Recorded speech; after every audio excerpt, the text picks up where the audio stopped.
What's going on? Woo. Welcome in to another episode of the Fantasy Football Fellas podcast. Monday, November 14th, 3:40 p.m. before Monday Night Football. Lucas and Cameron hanging out with you tonight.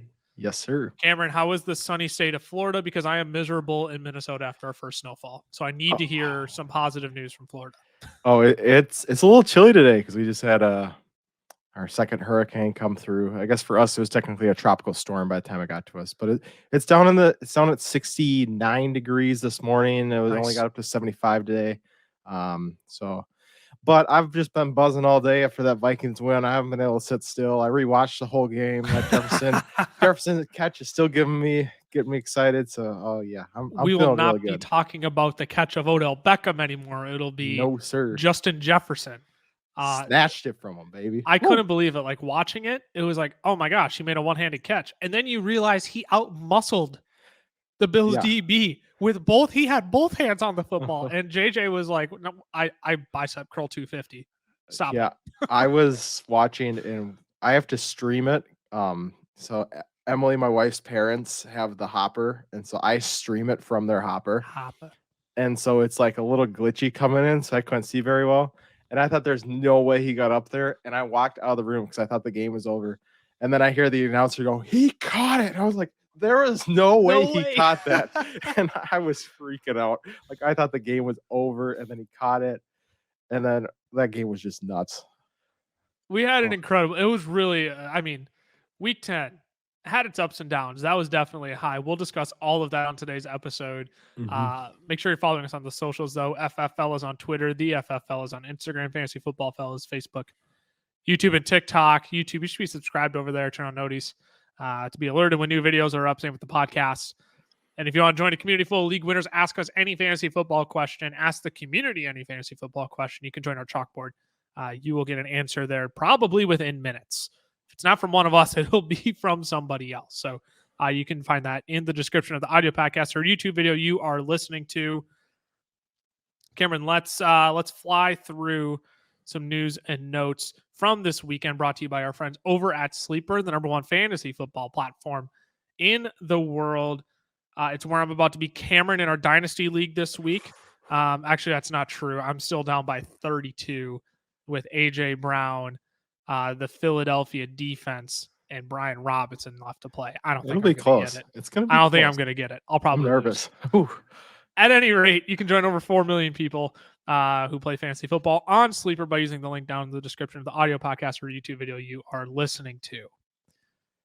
This is the big news. Big news of the day. Cooper Kupp left yesterday's game against the Cardinals. He will be out multiple weeks with a leg injury. Have we gotten any more clarity on that today? Not to the extent I think McVay said he thinks he's going to miss multiple weeks, but he shouldn't miss the rest of the season. That is what I last heard as well. We're looking at more of a 6-week injury than a 10 to 12 week injury, which bad news for fantasy managers and really, I guess, the Los Angeles Rams, who are just awful this year. Yeah. And you're going to have to look for a replacement for Cooper Kupp now. Yeah, I really think they could just shut him down. Because you think about the time he comes, even if it's 4 weeks and he comes back week 14, this team is not going to be in a position to win or to make the playoffs without Cooper Kupp. There's no way, they go 3-1 in the next 4 games. So I would not be surprised if he's just shut down the rest of the season. Yeah, and that is not like a go drop Cooper Kupp. Like he could you have value. You have to hold him. You really do. But there is that possibility you have to be aware of. So keep an eye on that. But yes, he did leave yesterday's game. That's just brutal. We'll talk about what that wide receiver room looks like, I believe, towards the end of the podcast. Yep. We do a little bit of rapid fire waiver wire to close out the episode.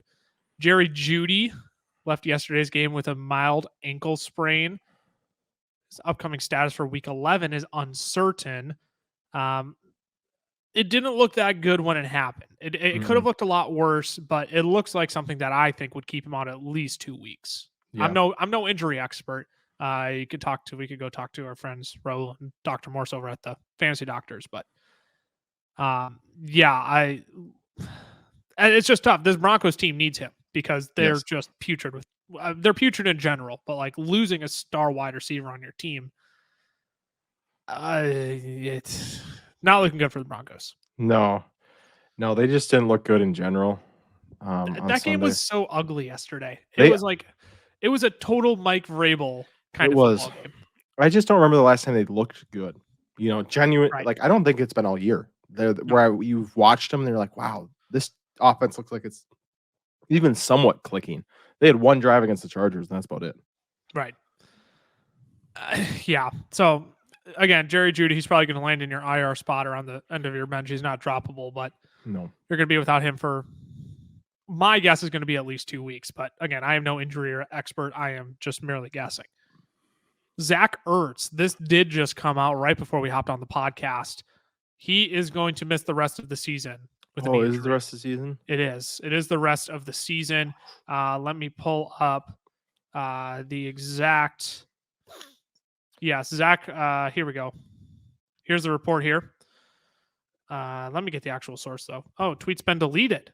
What in the world? So maybe that's not true. So I got a sleeper alert that Arizona Cardinals tight end Zach Ertz has suffered a season-ending knee injury. Excuse me. But yeah, I go to click on the source and it says the tweet's been deleted. So maybe not. At any rate, he is going to miss extended time with a knee injury. No, Rappaport did tweet suffered a season-ending knee injury. Okay, so it is confirmed by Rappaport. Yes. I wonder who put out the original tweet and deleted it. I don't know. Maybe there was a typo or something. Yep. Weird. Whatever it was, Zach Ertz, he will miss the rest of the season with a knee injury, which is tough because fantasy football tight ends are pretty bad this year, and Zach Ertz was a lone bright spot amidst all of them. I don't want to celebrate an injury, but for my dynasty team, baby, Trey McBride season is here. The scary thing is that I was considering sending you an offer for Trey McBride in the coming days. And then I read and I saw Zach Ertz got hurt yesterday. I'm like, well, that price just absolutely skyrocketed. Go Trey McBride, baby. Right after you lost Darren Waller as well. I know. I got to figure out Trey McBride or Foster Moreau. They're both going to be gross either way. That's about how it goes with tight ends. Lenny got nicked up during yesterday's game. Still played pretty well, but he'll be good to go after the bye. The Bucks do go on bye next week, so Lenny will have a bit of time to heal up here. But Rachaad White, man, if he's not rostered, he needs to be rostered in all leagues because that man, that's a bad man right there. Averaging 5 yards per carry. I get it's against the Seahawks, but he did that on limited receiving work as well. The dude can catch the football. Like, we're going to witness a Rachaad White takeover here by the end of the season. It is inevitable. If Rachaad White falls into the end zone, he has a far better day than Leonard Fournette. Don't let the fantasy score deceive you. Like, Rachaad White was the better running back yesterday. Yes. Here's my theory. 2 years ago, Lenny came in, had a couple of good games, and then kind of Ronald Jones started taking the backfield back a little bit. And then Lenny went off in the playoffs. And I wouldn't be surprised if we're kind of seeing him gearing up. They see Lenny slowing down. He's the guy they trust. They want him ready for the playoffs. They haven't been great, but their division's awful. So they got Tom Brady, so they'll sneak in. So I could see him really giving White a lot more work, gearing up for the playoffs because they really don't care about the regular season. No, and that's the thing is everybody talks about playoff Lenny. That's all NFL playoffs. That's not fantasy playoffs. Nobody talks about playoff Lenny.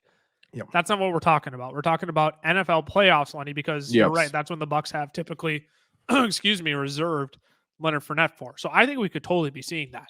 But then what you also have to keep in mind is that when that happened, Ronald Jones was phased out the entirety of next year. So I think just because Lenny comes back later in the season or like at the start of the playoffs, like Rachaad White isn't going to be a nobody. Like Rachaad White, if you have him in Dynasty, you got to be feeling really, really good right now. Yes. Yeah. I am thrilled as a Rachaad White Dynasty manager. Yeah. Lenny's 28 this next year. He's just getting older. So it's not like he's going to be taking a bigger step into this offense next year. Yeah. Right. And that's exactly it. Juju Smith-Schuster, the last piece of news here. If you saw the hit yesterday, it was brutal. He was knocked out during the game yesterday. we'll see what his status is going forward. I'm going to guess, based on league concussion protocol, Juju's probably going to sit this next week, which means, well, Kadarius Toney isn't on our waiver list because I believe he's rostered in more than like 70% of sleeper leagues right now. And that's what we go off. We go off at 12-man sleeper leagues, which is like the average league size. But Kadarius Toney, like, skyrockets all of a sudden. Like, should be on every roster. No more messing around with Kadarius Toney. Like, he should be on a roster. Yep. That wraps out news and notes brought to you by our friends over at Sleeper, the #1 fantasy football platform in the world. If you want to join over 4 million people playing fantasy football, you can go down to the link in the audio podcast or YouTube video you are listening to. Click on the link there. You will be able to play fantasy football with us and so many others. All right, Cameron, let's cruise through booms and busts of week 11. Did you put a few notes in here? Just for running backs. Just for running backs. Okay. Just this first one. Perfect.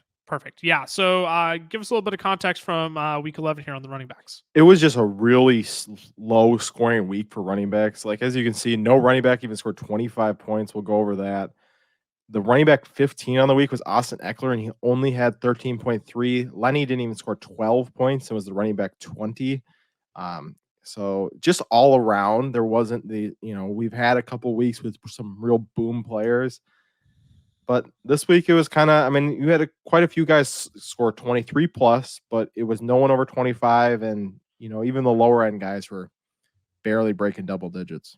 Right. Yeah. It was a very, very weird week for running backs. I was noticing that as well throughout the day of like, it did not take much to be a top 20 running back this week.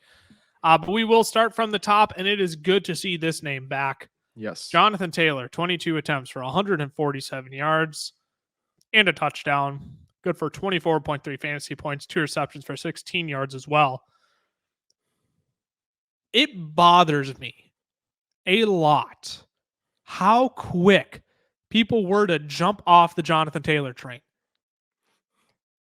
It bothers me. Like, he was left for dead. Yes. 2 weeks ago, as soon as they brought in Sam Ehlinger and Taylor went out with an injury. Oh, dude, he's going to be injured. He's going to land in IR soon. Just written off. People selling him for dirt cheap. How stupid do you look? I'm sorry. Like, if you're a listener and you did that, like, no offense. Like, I don't mean to insult you, but like, really? Yeah. Are we this reactionary in the fantasy football community to just write off the top players because we have 2 bad weeks? Because we want to try and predict the future? Like, that's what's wrong with the industry right now. I'm sorry. Too many people want to try and be fortune tellers. Expect other people to be fortune tellers. Jonathan Taylor is a damn good football player. I normally don't cuss on this podcast. But it pisses me off already people were to write him off. Running back 1 on the week, this is what you all get. Yeah, we know certain people who made some really bad trades. Got some big heat for it, but won't name names.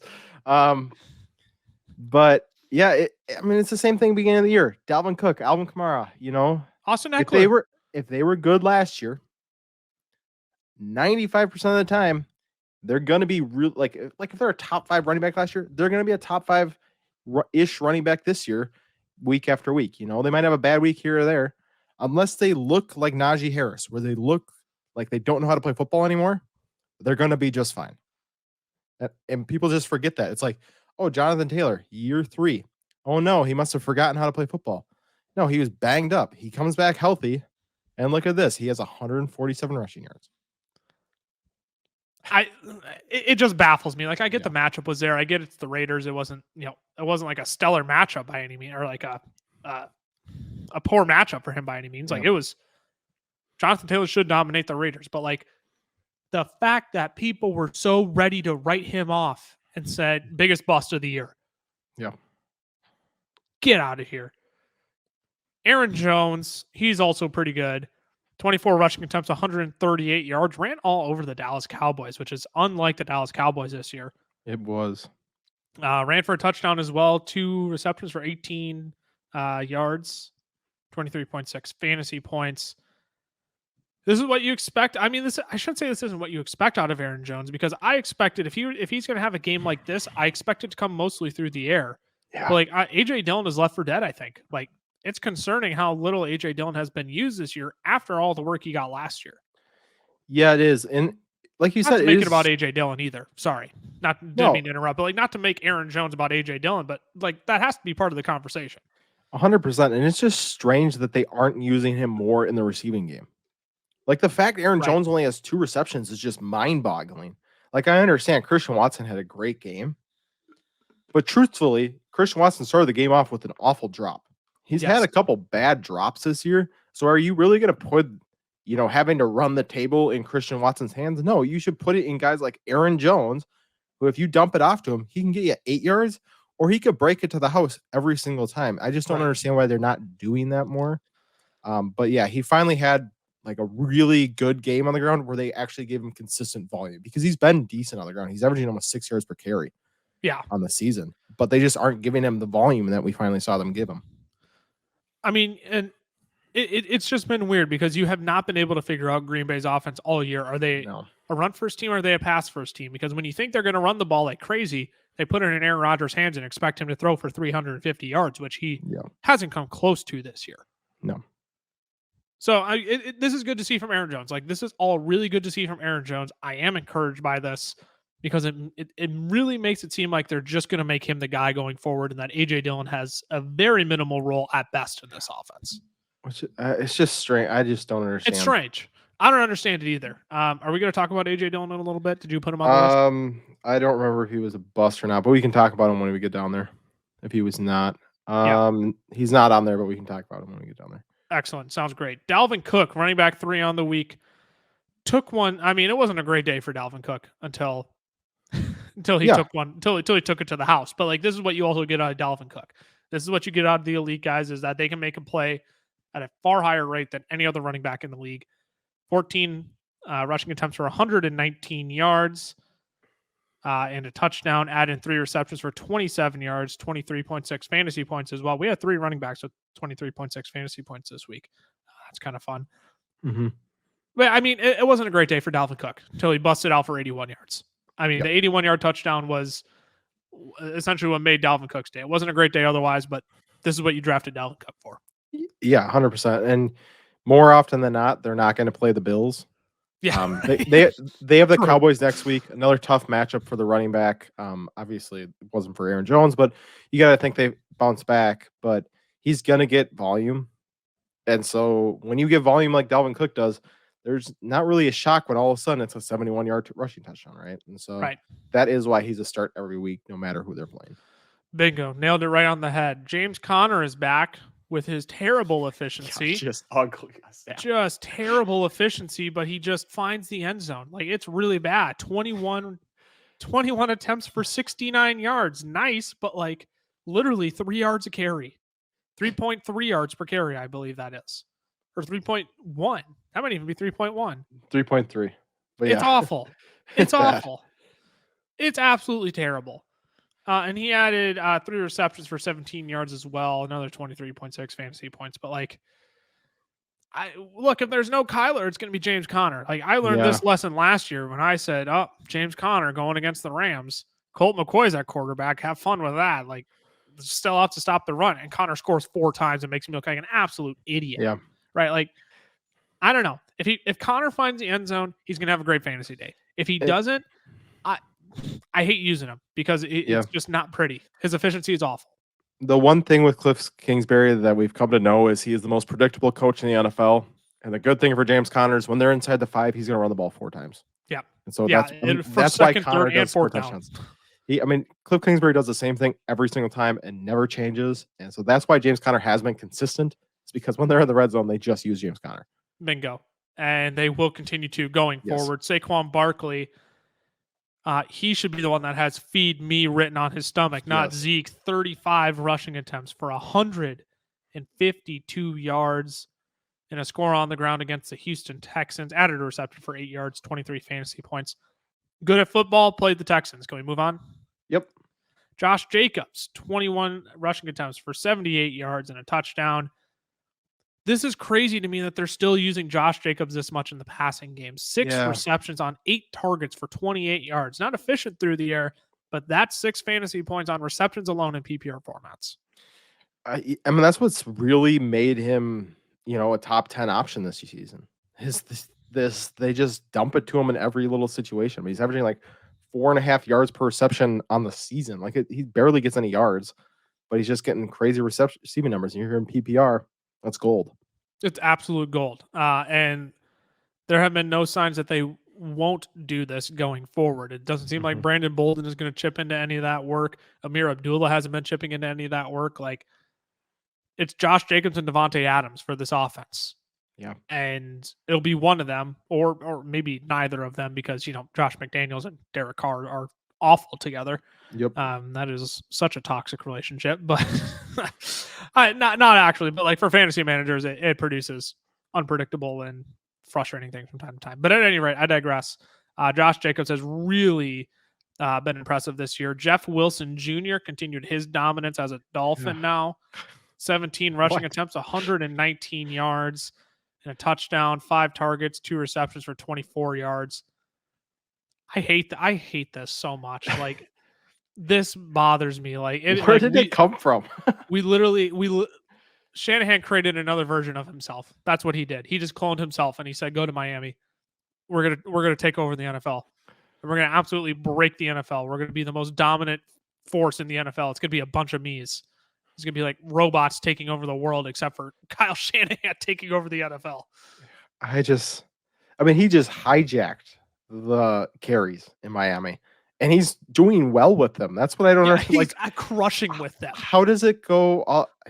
I mean, it just makes me wonder about Chase Edmonds. Like, Raheem Mostert and Jeff Wilson coming to do this well. Like, what happened to Chase? Like, it's rough. Left for dead. Collusion between the 49ers and Dolphins. Can I suggest that? right. It's part of the Shanahan takeover. It's part of the Shanahan tree takeover. Tony Pollard came in as a running back, 8 on the week, 22 for 115 and a touchdown. 3 receptions for 13 yards as well. No Zeke, you start Pollard. That's pretty much the end of it. And Green Bay, I brought it up. Pollard was my start of the week. And I made that prediction before I knew whether Zeke was out or not. But at any rate, this is exactly what I said. Green Bay gives up efficient runners. If Pollard's going to get the volume, he's going to run for 5 a carry. Yep. Deonta Foreman. He too should have "feed me" written on his stomach. 31 rushing attempts, 130 yards, and a touchdown in a hurricane game on Thursday Night Football. Deonta should be in your lineup every single week, no questions asked. Yeah, that's how I feel moving forward. Hopefully, you can just play the Falcons every week. That's true. That's 2 of his games have come against the Falcons, but like when they give him the ball, he does really well. I mean, that's like you're saying. Like, he's efficient. They like to give him the ball. So, and the only reason why he didn't do good his 1 week out of the 4 starts was because Joe Mixon decided to say, "Hold my beer. I got this for you, Deonta Foreman. Yes. I will put the world on notice this week." And when you're playing from behind, you're not going to get 17, 18, 19, 20 touches. It's just not what's going to happen. Hey, the other Miami running back, Raheem Mostert, 8 for 65. My goodness, 8 yards a carry and a touchdown, 4 receptions for 22, 18.7 fantasy points. Yeah, Jeff Wilson can hijack all your work, but Raheem Mostert can still finish as a top 10 running back, which is crazy to me. Yeah.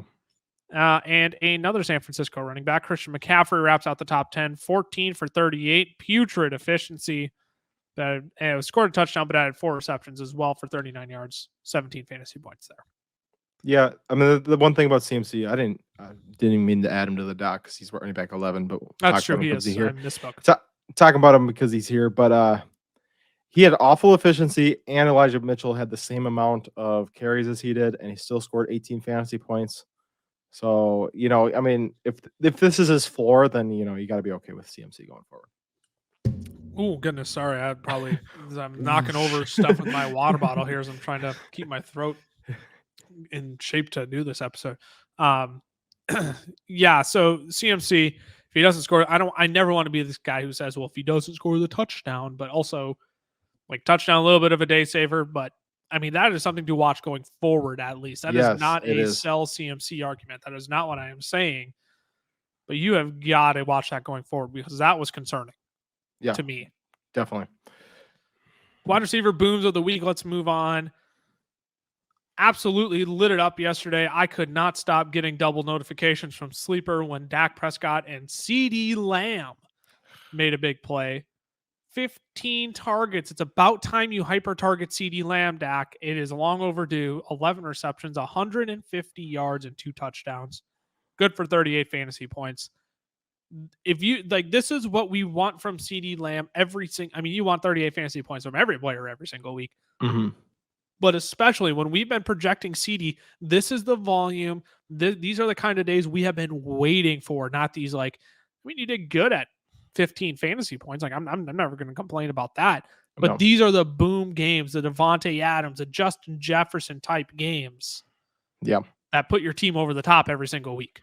Yeah. Yeah. I mean, this is at least the volume we should be seeing. You can't rely on 2 touchdowns a week, but he should be getting 10 to 15 targets a week. Right. In this offense with the weapons they have, he easily should be doing that. Right. He should be playing a Justin Jefferson type role for his team, was the wide receiver 2 on the week. 10 receptions on 16 targets for 193 yards and a score. Absolutely dominated the Buffalo Bills. Made the catch, the best catch the league has seen since Odell Beckham. Yeah. And probably topped Odell Beckham as we reacted to at the top of the show. Mm-hmm. He's really freaking good at football, and we're going to start to see more of these touchdowns come around. We started to see a little bit of that positive regression this week. Yeah, and he's on pace for over 2,000 yards right now, 2,002. That's incredible after this week. But yeah, back-to-back weeks with touchdowns. I mean, I almost had another one in this game. You know, got tackled at the inch-yard line.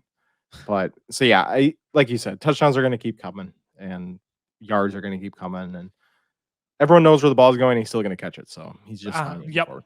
He's just fine. You absolutely, if you're a Justin Jefferson manager, you are jumping for joy. Christian Watson, welcome to the top 10, top 5 wide receivers even. Wide receiver 3 on the week, 4 receptions on 8 targets for 107 yards, 3 scores, 32.7 fantasy points.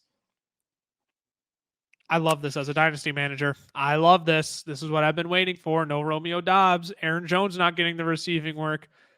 Alan Lazard, all of a sudden, might not be the favorite. I mean, I still lean Alan Lazard, Christian Watson rest of the season. Don't get me wrong. But, I don't know, man. When Rodgers gives you 3 scores. Two words. Chase Claypool. I stop that. I know whose tweet you saw. And that's who he is. I agree with 100%. It makes me nervous. It does. I'm not going to lie. I'm not going to pretend I don't think about that. Yep. But as a Christian Watson manager in Dynasty, that's what I took him at the 108 for. Right. Yep. That's what I took him at the 108 for. Was this exactly? And I didn't think it would come this soon. There's no guarantee it even stays. That's the other thing. But you can only celebrate it in the meantime because this was an incredible output. And I mean, look, signs of life, man, because Christian Watson has been lifeless most of the season. Yeah, I think he's worth a waiver wire pickup if you can get him. I wouldn't be trading for him. If someone wants to buy high, I would sell high on Christian Watson. Oh, yes. But, as far as this goes, if you have him, you wait. But I'm not going out and trying to get him. No, like you said, if it keeps up, he's a special talent. And with Aaron Rodgers, he could have a magical rookie season. Oh, he totally could. Christian Kirk comes in as the wide receiver 4 on the week. I'm really upset I didn't make him my start of the week. I almost did over Juju, and then I said, it's got to be Juju, right? And then Juju gets knocked out. 9 receptions, 12 targets, 105 yards, 2 scores, 31.5 fantasy points. I'm just going to continue to give ourselves a pat on the back. Best kept secret in your drafts. We kept saying it. He's going to get there is nobody else to get volume in this offense. You want to know what Christian Kirk keeps getting? A frick ton of volume. Oh, and he's actually producing on it too. He's not just a 8 reception for 55 yards kind of a guy where he gives you 13.5 every week. He's giving you big boom 16, 17, 18, 20 plus point weeks. Yeah. So if Christian Kirk has over 6 targets, he's had 2 weeks where he's finished outside the top 20. He's only had 2 weeks without 6 targets, but he had 9 targets 1 week, finished wide receiver 46, 7 targets another week, finished wide receiver 57. Other than that, his weekly finishes are 18, 7, 15, 5, and 4. And they thought I was stupid. When they actually run this offense like they should, he does really well. The slot wide receiver thrives in a Doug Peterson offense. If you don't have an elite perimeter threat, the slot wide receiver thrives in this offense. Yep. I said it from the get-go, and look what's happening. Yep. It's got to be one of my most proud takes this year. And you were a little bit more hesitant. Ty got behind me pretty quick. I was. I'm not calling you out, but no, 100%. I didn't believe in the talent of Christian Kirk, and he's proved me wrong completely this year. Frankly, it's tough to believe in the talent of Christian Out Kirk. we've seen it was an out there take. It was. But it was the fact he was in the right system with a quarterback who's going to throw to the slot. So it worked out pretty well. Nick Westbrook-Akine. Nick Westbrook-Akine. 5 receptions on 8 targets, 119 yards and 2 scores. I'm not banking on this at all, again, whatsoever. I would not even spend a waiver wire pick on him this week. Yeah. I assume you're not either? No. This Tennessee passing offense has been maybe the ugliest in the NFL, so I'm going to stay away at all costs. I would agree. Devontae Adams, the wide receiver, 6 on the week, 9 receptions on 14 targets, 126 yards and a score, 27.6 fantasy points. Good at football. Should be getting volume like this every single week. Can we move on? Yep. Stephon Diggs. Oh, yeah. Same boat. 12 receptions, 16 targets, 128 yards. No scores, but still good for 25 fantasy points. Played the Vikings. Sorry, secondary. We can move on. Yep. Yeah, revenge game is really good. So that's also true. Oh, and good to see this guy back. Amon-Ra St. Brown, 10 receptions, 11 targets, 119 yards. Added a rushing attempt for 2 yards. Oh, yes, yeah, added a rushing attempt for 2 yards. Excuse me.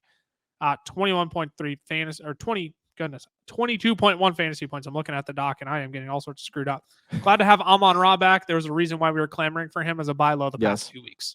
Yeah. He's really good at football, and it's the same thing as Jonathan Taylor. Oh, no, he's been hurt. Oh, no, I haven't seen him on the field. He must suck now. No, he's still really good. Just be patient. What do you want us to say? He's still really good. Yeah. And nailed it right on the head there. Gabe Davis finally saw some freaking volume this week. 6 receptions on 9 targets. Is that a season high for Gabe Davis? Can we fact check that? I think it's a season high. For targets, for sure, it's got to be. Receptions it is too. I know receptions is because the man gets 4 receptions a game and turns a touchdown on. Yep. First game with over 7 targets. First game with over 5 catches. There we go. 93 yards and a score, 21.3 fantasy points. A little too up and down for me with Gabe Davis. He's just not. I'm sorry, he's not that guy. I hate to use that phrase, but he's just not. Hasn't been that guy this year. Nope. Paris Campbell. We'll talk about him at the end of the episode. Cameron, you're excited. Paris Campbell, baby. Woo. I'll let you talk about him at the end of the episode. 7 receptions on 9 targets, 76 yards and a touchdown, 20.6 fantasy points. I won't take any stats from you. We'll touch on Paris Campbell later because he is a part of the rapid fire waiver wire segment. I will let you have your 30 seconds on Paris Campbell then. And I'm coming around on him. I'm going to admit it. I'm coming around on him. It's hard not to. Quarterback booms of the week. This man, Justin Fields, is a bad man. Not a great passer. I'm still going to stand by that. No. 12 completions on 20 attempts for 167 yards, but it don't matter because he runs for 147 yards and 2 touchdowns, threw 2 touchdowns as well. 40 fantasy points on the week. This is where you can't confuse fantasy talent with real NFL talent. Justin Fields has elite NFL rushing ability. Passing wise, it can be improved upon. At any rate, if you're a fantasy manager, like Justin Fields he's in your lineup every week from now on. Yeah, I would agree. Where it scares me is dynasty.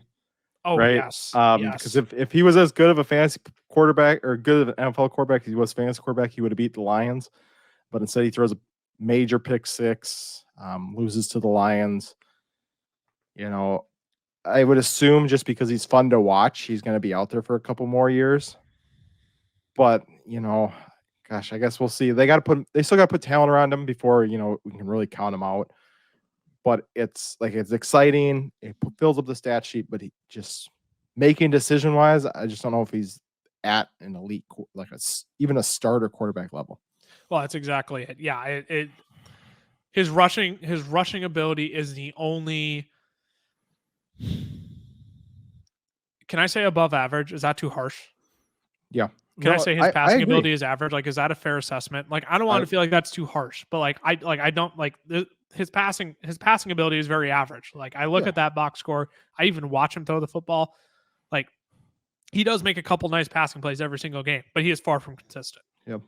You know what he feels like to me? He feels like Colin Kaepernick on their Super Bowl run. Oh, he's got a great run, you know, and they can't handle him on the run. And then all of a sudden the next year film comes out on him and make him a pocket passer. Yep, and he really struggles. Yeah, which you even listen to Richard Sherman talk about. I saw this clip released this week. I don't know if you've seen that clip, but it's like the reason why Justin Fields isn't successful is because he's glued to the pocket. Yeah.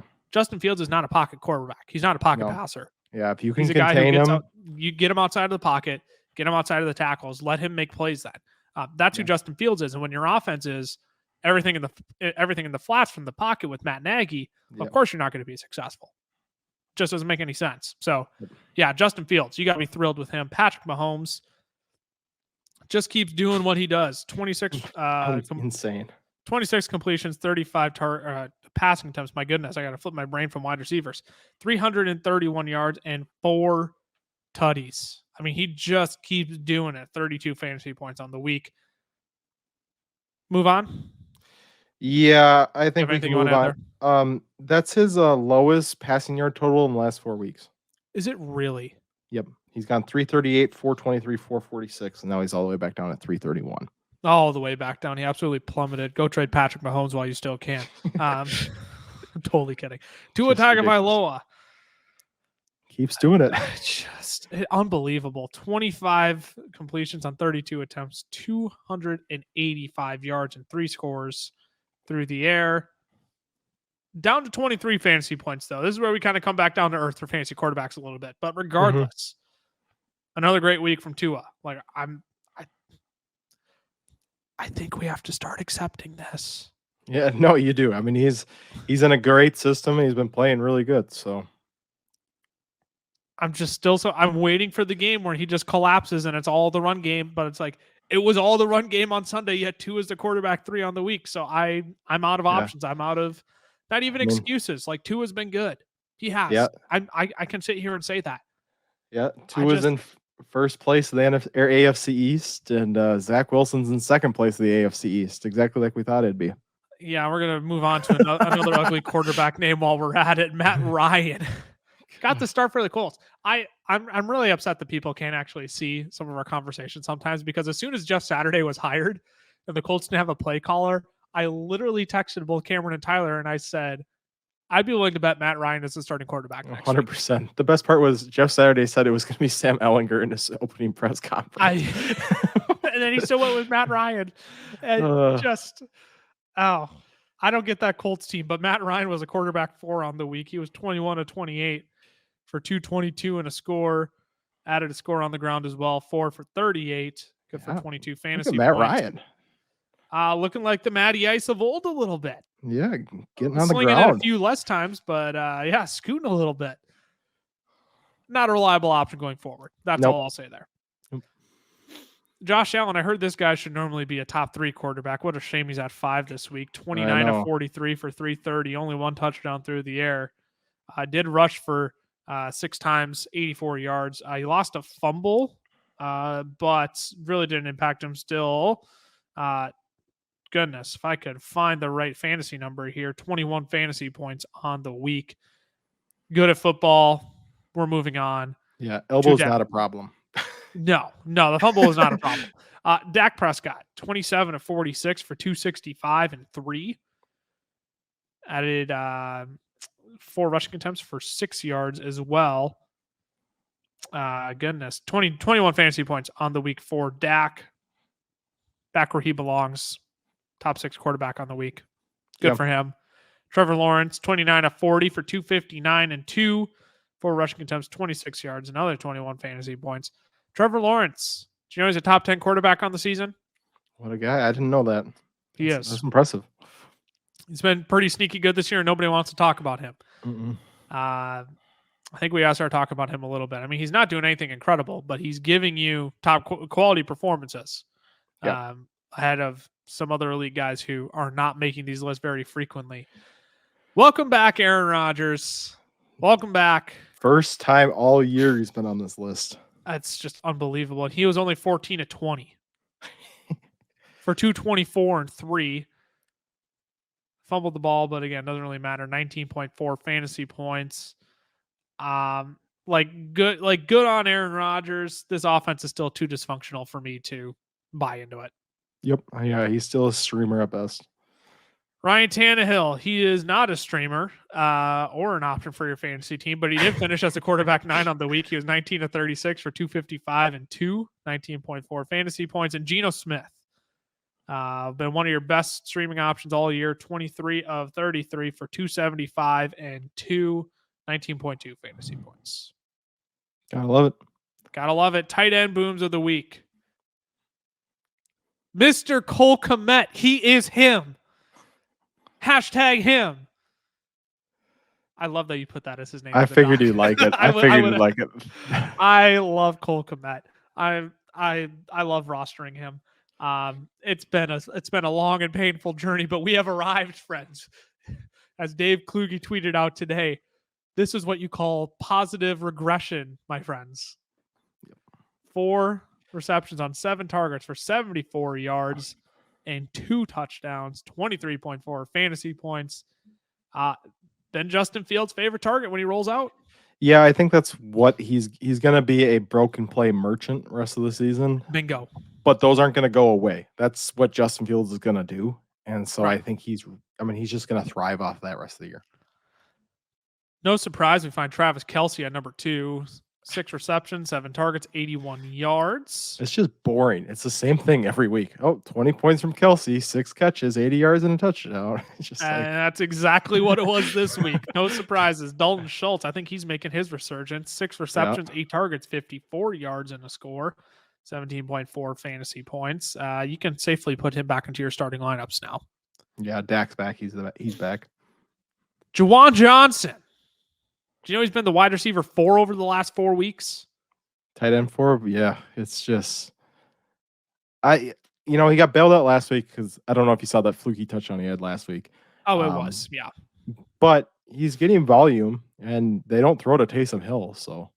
No, he's not a bad option. Right, 5 receptions on 7 targets, 44 yards and a score. Like, if you want a streamer option, if you want a flyer, like, go for it. Like, full approval by me. I really don't mind Juwan Johnson. I lost my place in the dock, but I believe it is Tyler Higbee next. Yep. Yes, Tyler Higbee, 8 receptions, 8 targets, 73 yards. Did not add a score, but still good for 15.3 fantasy points. If you're worried about Higbee, you'll be just fine. Mostly because you should have known a backup quarterback's favorite target is the tight end position, as I preach from the mountaintops. This was to be expected from Higbee, also in a game where the Arizona Cardinals are putrid against wide receivers. Yep. Or tight ends, excuse me. Foster Moreau, 3 receptions on 4 targets, but he turned one of them into a touchdown for 43 yards, 13.3 fantasy points. He's a streaming option as far as I'm concerned. I don't want to, like, if you got to stash him, if you got a deep league and you want to stash him, go for it. But otherwise, in normal size 12-man leagues, I'm streaming Moreau if I can. Yeah, he's my dynasty starter, but that's just because there's no tight ends left. So that's because Darren Waller is out as well. Yes. TJ Hawkinson, another big target day, 7 receptions on 10 targets, 11.5 fantasy points, only turns it into 45 yards. But man, he is getting volume on volume on volume in Minnesota. Yeah, I mean, he's the only guy left on this list that's even worth talking about. And it's just because he's been getting volume. He finds the end zone one week, all of a sudden he's he's going to be at 17, 20 fantasy points. But 19 targets in your first 2 games, you've been there a week and a half. That's pretty good. Harrison Bryant, Jordan Atkins, Noah Gray wrap out the top 10 with 10 fantasy points apiece. You are not starting them. No. Pretty much at all. No. That wraps out the booms of the week. Cameron, let's fly through the bus here so we can get to some rapid fire waiver wire. I botched it. Rapid fire waiver wire at the end of the episode. Cordell Patterson. Yikes. 5 attempts for 18 yards, added a reception for 2 yards. This was not good. I don't understand. They don't throw him the ball at all anymore. That's what I don't get. I understand he wasn't great on the ground, so you want to try and run with your young guys, but the fact that he doesn't get any receiving work anymore just kind of boggles my mind. Because it's Arthur Smith, and he will never change his ways. If he doesn't have a Derrick Henry, give him Derrick Henry or give him death, as far as I'm concerned. David Montgomery, yikes. 5.4 fantasy points on the week. The running back, 38, 9 attempts for 37 yards, added a reception for 7 yards. Oh, Khalil Herbert wasn't any better, unfortunately. 5.7. Running back, 37. 10 attempts for 37 yards. 57 yards. I was going to say something. The math is not mathing here right now. 57 yards. 57 yards. Cameron put it in the doc right. Technically, he did now. My bad. You're good.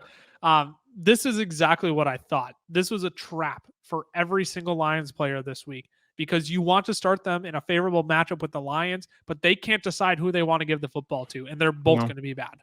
Yep, and so they just give it to Justin Fields. That's the thing too is like Fields is the only player you want on this team right now.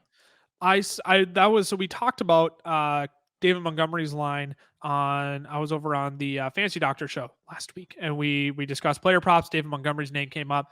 And I believe the line was at like 54 and a half rushing yards. And I said, this is a trap. He's going to go under. It's a great matchup with the Lions.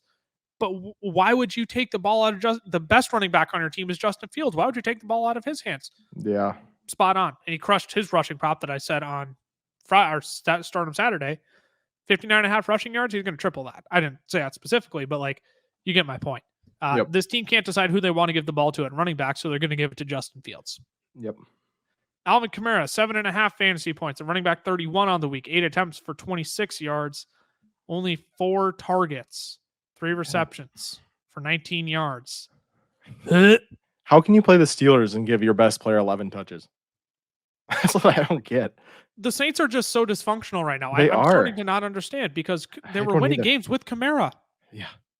And so, okay, let's see if we can win games without him because why not? I don't know. I don't know. Just doesn't make sense. Honorable mentions, Derrick Henry, 8.7 fantasy points.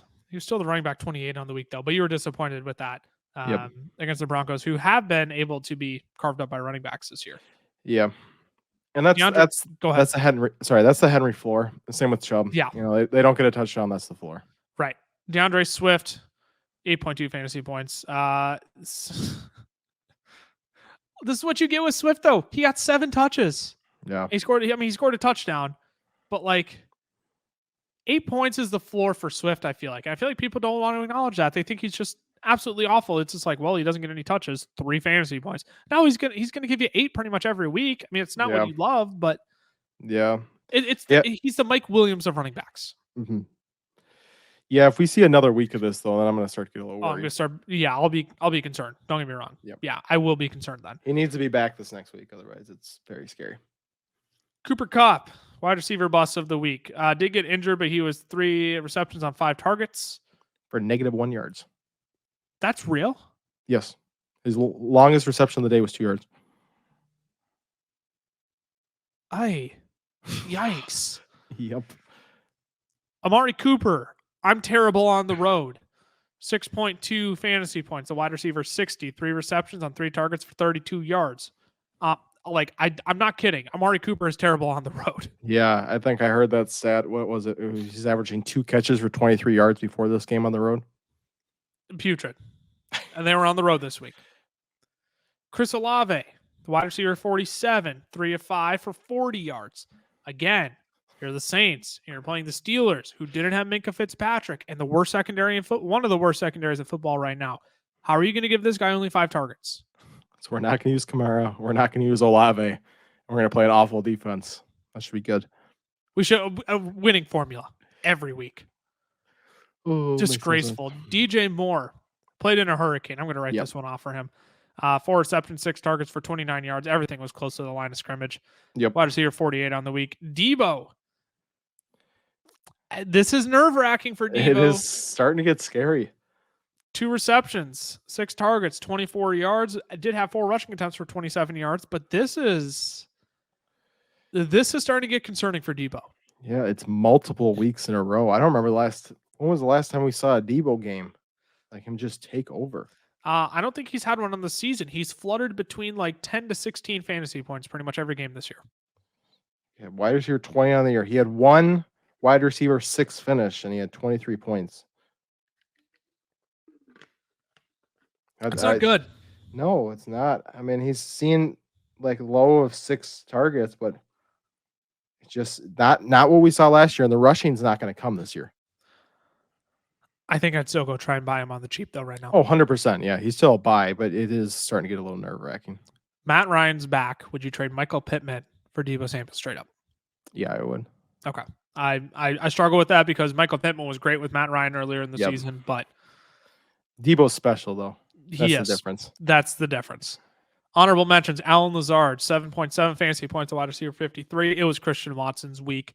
Yep. Mike Evans, 10.4 fantasy points, a wide receiver 37. It was Chris Godwin's week. As I said on the Stardom Saturday, if you're not listening to the Stardom Saturday episode, do yourself a favor and please start listening to it. Mm-hmm. I guaranteed a Chris Godwin touchdown. It's like when you're overdue, you become due. Yep. That's how it works. Just a crazy little thing. People, he's gotten this many targets. He still sucks. That means he's more overdue and should be more likely to score. And again, he's one where there hasn't been anything with Godwin that made me nervous enough to doubt him, right? Like, I know there's all the injuries, but again, classic running back situation where Godwin never gave me a reason to doubt him coming off of the injury. He was getting the volume. The efficiency is a little bit down, but like this Tampa Bay offense just isn't the same. But there's no reason for me to think Chris Godwin just couldn't score touchdowns anymore. Mm-hmm. I agreed. Sorry, had to go on that little tangent. Well, listen to the Stardom Saturday episode. That's all I'm saying. Adam Thielen, 9.9 fantasy points, a wide receiver 41 on the week. He got out to a really slow day, and I'm worried this is starting to become the TJ Hawkinson effect too. Yeah, I would agree. The thing is, they haven't used him around the end zone. No, they stopped doing that. Because that's why he was relevant last year. He had 10 touchdowns in the first 9 weeks. We haven't seen him. I don't remember the last time Thielen scored a touchdown. Yeah, and so it's been at least 3 weeks. So that's where these bust weeks are coming. Like he scores a touchdown, you get 15 points on the week, but we didn't get that there. So he did not. But we'll move on to some quarterback busts who are just disgraceful. Justin Herbert still is disappointing. Like I don't want to keep making excuses of he doesn't have his weapons, but also like 13 fantasy points, a quarterback 23 on the week. Yeah. 31 to 35, and you can only muster 196 yards. Yeah. He only had 36 yards in the second half. I didn't know that. Wait, his let me look at that. Sorry, real quick. There's no way he was 31 to 35. That's what I was going to say. But he did have 36 passing yards in the second half. He was at 160 passing yards going into halftime. It's unbelievable. Like, I get you're playing the 49ers. That's gross. 21 to 35. That's my bad. That's good. I knew one of the numbers were off. I was going to say, I'm like 31 to 35. That's way too efficient for 196 yards. At any rate, that's still not good. No. Russell Wilson, still not good. 21 to 42, literally 50% completion percentage. 286 yards, a touchdown, and a pick. You can't start Russell Wilson anymore. You just can't. No, you can't. I mean, on the season, he has 7 touchdowns and 5 interceptions. Yeah, you can't start Russell Wilson anymore. You can't start him anymore. You can't. No. Tom Brady, I projected a big bounce back week for him. He only scored 17, though. It was a quarterback 16 on the week. Wasn't unusable, but no. I mean, they just ran the ball 25, 30 times against the Seahawks. That was They actually ran the football, which I didn't think they were going to do because they haven't been able to run the football all year. Wrap it out with some tight end busts. Kyle Pitts, Dude, he still stinks. 4.8 fantasy points. The tight end 22 on the way. Again, tsunami game. 8 targets. I know. Marcus Mariota can't hit the broadside of a barn. Yeah. On the season, he's averaging 6 targets a game and is catching less than 3 balls a game. 50% of his passes he's not catching. I'm sorry. I don't care how good Kyle Pitts is. When you got Marcus Mariota throwing you the ball, it does not matter. Talent isn't the only thing you can base fantasy production on. Like, you can't tell me that Kyle Pitts is startable every single week just because he's a talented football player. Yeah. I mean, situation matters. Situation matters. It so does. You can't just analyze talent and say they're going to be good. Yeah. Because situation does matter. Yeah. Greg Dulcich. Unfortunately, my tight end start of the week. 2.1 fantasy points, 1 reception on 4 targets for 11 yards. Again, this was just a disgustingly weird game between the Broncos and the Titans this week. Yeah. Honorable mentions, Bob Tunyon, only 1.8 fantasy points at tight end 35. And Gerald Everett, man, off to a hot start, but just cannot get his way off of the bust list. 4.3 fantasy points at tight end 25 on the week. It's just ridiculous. They don't have any weapons. So you'd think he'd step up, but he just hasn't at all. Has not been able to at all whatsoever. That wraps out booms and busts of the week. Cameron, let's wrap the show out with some rapid fire waiver wire. You're ready because I know you want to talk about Paris Campbell, but before waivers run tonight, we want to make sure y'all are prioritizing the right players. Yep. So we're going to rapid fire list our top waiver wire ads of the week to close out the episode. Cameron, you can go first since I do have more names on my list, but I'll be kind and let you go first. Okay. You got to be adding Paris Campbell at this point. In the last 3 games with Matt Ryan and PPR, he's averaging over 20 fantasy points per game. He had 2 games in there at 3 and 9 points, but those were with Sam Ehlinger.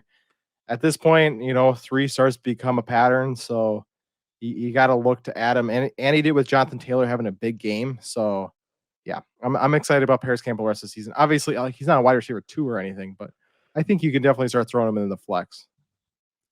You look at trends, and when Matt Ryan's in the last 3 games with Paris Campbell, he's been pretty dang good. Yep. It's enough of a sample size for me to make a waiver wire ad on him. Rachaad White, I realize he's rostered in at least 56% of 12-man sleeper leagues. So if he's not available, I get it. He's normally our criteria is 50% or less, but Rachaad White, you got to pick him up, man. 20 plus rushing attempts on the week, over 5 yards carry.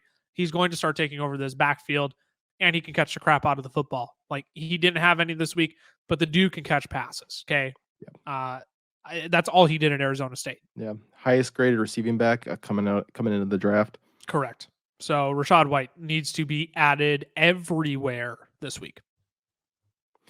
And then the next guy is Van Jefferson. Obviously the Rams are a mess right now, but with Cooper Kupp missing multiple weeks, Van Jefferson's kind of stepped up in the past. He's never taken over a wide receiver 1 role, but Allen Robinson surely isn't going to do it. And so Van Jefferson's at least worth an ad, just to wait and see what it looks like with Matt Stafford back. Yeah, he's definitely a speculative ad with no Cooper Kupp because someone, like Cameron, you said it earlier when we were texting in our group chat, somebody's got to catch the football. Somebody has to. So Van Jefferson, definitely a speculative ad and stash if you're looking to throw a dart on a player. Christian Watson, he threw up 30 this week. Look, the targets are there. You can see Aaron Rodgers starting to trust this guy. And typically second half of the season is when we start to see these rookie wide receivers really start to come into their own. That is true. Christian Watson did miss a good chunk of training camp, so we do have to keep that in mind. But he's missed quite a bit of time this season due to injury as well. But second half of the season is when we start to see these rookie wide receivers blossom a bit more. I think we could see a little bit more Christian Watson in the coming weeks. If you stash him already, you've now been rewarded. But yeah, Christian Watson, he's too special of a talent to not have on your roster. Our friend Alex Caruso tweeted out, oh goodness, voice crack. Our friend Alex Caruso tweeted out yesterday, the highest graded relative athletic score player in the history of relative athletic score. White, Christian Watson. Number 1 was Calvin Johnson. Second highest rated relative athletic score player in the history of the NFL, only behind Calvin Johnson. So that's good company to be in. I would gladly roster Christian Watson going forward. For sure. Next guy is Juwan Johnson. We talked about earlier, tight end 3 over the last 4 weeks. He's been playing really good. He's getting a ton of targets, 6, 7 targets a game. That's what you want from a tight end. And if he's got the ability to score touchdowns, that's even better. So obviously he's not going to be a league winner by any means, but he's more than serviceable in the tight end position. Fantasy tight ends are a desolate wasteland, and you want to get your hands on ones that are going to produce for you. And Juwan Johnson is starting to become that. Yep. Last, I'll cruise through my last 2 here. Donovan Peoples-Jones. Look, the dude's been on fire. Okay, he's double-digit fantasy points each of his past 4 weeks. I believe 5 out of 8 games, or 5 out of 9 games now on the season. Like, he's seeing upwards of 6, 7, 8 targets every single game. He's on the field a ton. He's being productive with those targets as well. Yeah, he needs to be on your rosters. He's no longer like this sneaky stash guy that I once had, a few weeks back. He is now like a reliable flex option for your lineups most weeks. If you want a safe floor guy, Donovan Peoples-Jones is becoming that guy. And last one, Nico Collins was dealing with injury last week, so he did not play. It was a hamstring issue or groin issue, excuse me. But now he's back. 10 targets last week, more targets than Brandon Cooks. We're starting to see Nico Collins start to take more of a role in this Texans offense, start to overtake Brandon Cooks a little bit more. Nico Collins needs to be rostered in far more leagues. Going into the weekend, he was rostered in 15%. I know we typically do Yahoo leagues or sleeper leagues, but he was rostered in 15% of Yahoo leagues. And I made him a stash in my video for the Fantasy Pros last week because Nico Collins' snap share just continues to rise. It continues to climb. He's on the field a ton, and Davis Mills is starting to pepper him with targets. Yep. Nico Collins needs to be on your roster going forward. Frankly, I think Cameron, you and I are both. How would you rank the wide receivers between Christian Watson, Donovan Peoples-Jones, Nico Collins, Van Jefferson, and Paris Campbell? How would you rate those wide receivers? Because those are, I would say, like the core 5 plus Rachaad White has to be at the top of your list. Yeah. And so for me, at the top, I've got Paris Campbell, Donovan Peoples-Jones, and Christian Watson. I think those 3 have to be at the top of your list. If you want to go any order with those, I'm good with that. Peoples-Jones, we've been kind of saying for a while. Right. I actually think I'd probably even go Paris Campbell and Christian Watson ahead of him just because we've seen consistency from Campbell. And we know who Donovan Peoples-Jones is. Like, he's going to be the same wide receiver every week. So I would rather take the upside with Christian Watson instead of him. So I'd probably go between Paris Campbell and Christian Watson, then Peoples-Jones. Then I'd probably go Nico Collins just because we've seen the volume already. And then Van Jefferson is the last speculative add. Yeah, I would agree with that. I'd go Paris Campbell, Christian Watson. I think I would put Nico Collins ahead of DPJ. Okay. I can live with that. Really starting to sneaky like Nico Collins. But I really like DPJ too. He's definition of consistent. And then Van Jefferson at the bottom as well. That wraps out another episode of the Fantasy Football Fellas podcast. Cameron, anything you want to add before we sign off? Keep fighting the good fight. Keep fighting the good fight. We're the FF Fellas on Twitter. That's false. We're FF Fellas on Twitter. The FF Fellas on Instagram. Fantasy Football Fellas on TikTok and YouTube, where you should be subbed and have your notifications on. Same with your podcasts as well. We so appreciate you reviewing, liking, subscribing to all of our content. We're releasing content every single day on all of our platforms. Join a community full of league winners down in our Chalkboard description of the audio podcast or YouTube video you are listening to. I'm at Lucas Wentzel on Twitter. CamLaw317 for Cameron. 2 out of 3 Stooges being dudes tonight. The Fantasy Football Fellas. We will see you all midweek to preview Week 11. Deuces. All right. Deuces.